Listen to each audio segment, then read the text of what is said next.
the real purpose of this video is the experience of how to make a fire. And prior to probably 2 weeks ago, yes, I can make a fire out in the wild. I had absolutely no problem. Typically I would use a ferrous rod and put some magnesium on it, and as we all know, a spark on the magnesium gets pretty hot, burns, and is actually a great way to start a fire. But as a prepper, we need multiple ways, in other words redundancy, on how to make a fire.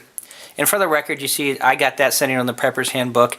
It's a plug for the handbook, and please don't leave me a comment that, hey, you're out, you're just to make money, the only purpose of this video. Absolutely not. I'm proud of the Prepper's Handbook. I wrote it. I'm getting really good feedback. It's a great tool, I've been told, for a new prepper. And you know what? I'm proud of it. So if I make a little bit of money off of it, which, would be my goal, then I do.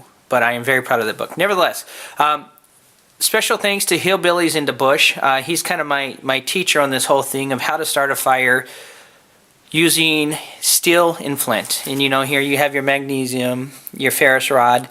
Here you have underneath there, sorry about that, you have your flint, your steel, and your tar cloth. And HillBillysNdaBush put this all together in a little kit for me. It's really easy, as you can see, it just fits there. You can keep it in your pocket, and it's a great EDC, especially if you're a hiker, like we're hiking. My wife and I hike outdoors a lot. It's great to have. And once again, this is about the experience of it. HillBillysNdaBush took his time. He actually got on Skype and showed me how this kit worked, because I didn't have the experience on it. Just this, and I always want a backup. I always want a redundant way to start a fire. So he took his time, all the way from showing me how to use the striker with the flint, how to position the char cloth, all the way to how to unwind the jute rope here, jute twine. And he was very patient. So I want to go through it, show you what I learned. And remember, the message here is I have a new experience now, and that's what I encourage all of you to do. Get that experience of doing something you've never done before, but as a prepper, you should probably have that experience. As with any fire, we need some sort of material that is obviously is dry, is fine enough to quickly burst into a flame. And what HillBillysNdaBush taught me was to use jute twine. Now I'll show you how this, which is in the little kit I showed you. We're going to cut it off. Now jute twine, and I remember baling hay and straw as a kid, and this was this is kind of what we used. When you twist it, it comes off, and you can see there's three different strands. I'm not going to spend a whole lot of time on it, but 3 different strands. What you want to do is you can twist it like that, and you can see there's 3 different strands, and what you want to do is separate each of the strands so that each one is separated. And I'm going to pause and do that and then come right back. Okay, I've separated the jute twine into the 3 different strands. As you can see here, there's 1, 2, 3. They're pretty fine, but that's what you want, because you need to make a bird's nest out of that.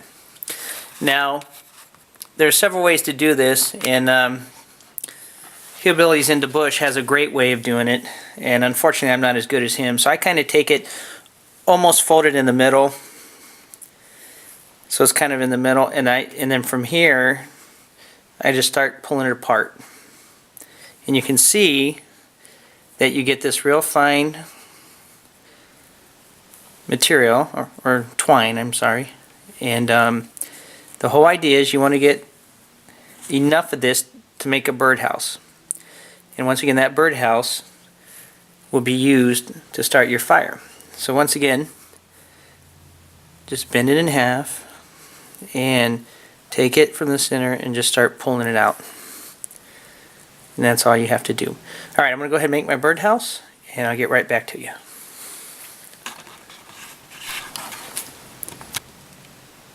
Okay, after taking the twine, this is what I've got. I've got my birdhouse.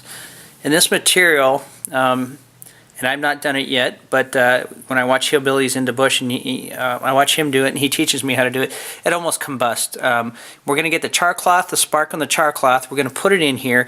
We're going to blow on it a little bit, and then we're going to kind of fold it over, keep blowing on it, and this will, it almost combust when it's ready, and then that's when you would put your other stick, the little sticks on there, the tinder and everything to get the bigger fire going.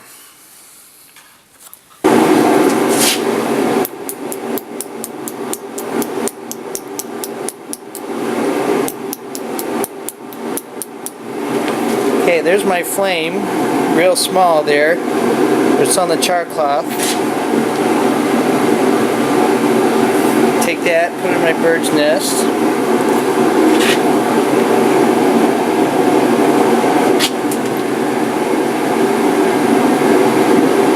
Blow on it.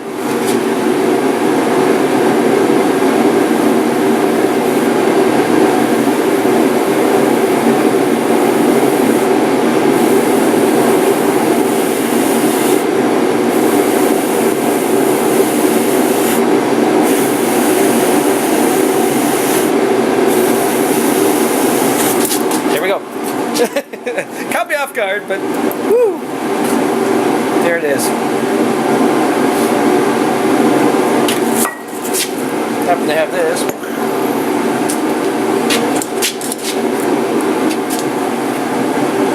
So that's the experience I learned.